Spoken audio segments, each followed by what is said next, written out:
guys, tulad ng ating gulay. Siyempre, yan ang halo niya. Ayan. Danggit.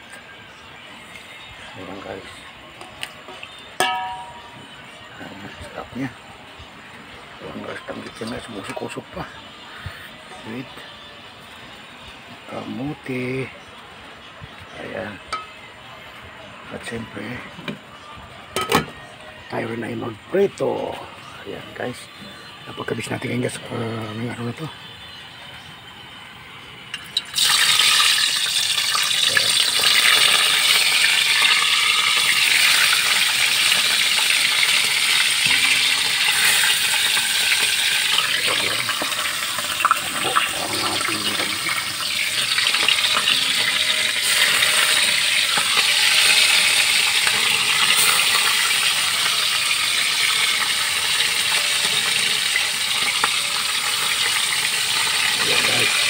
Ayan.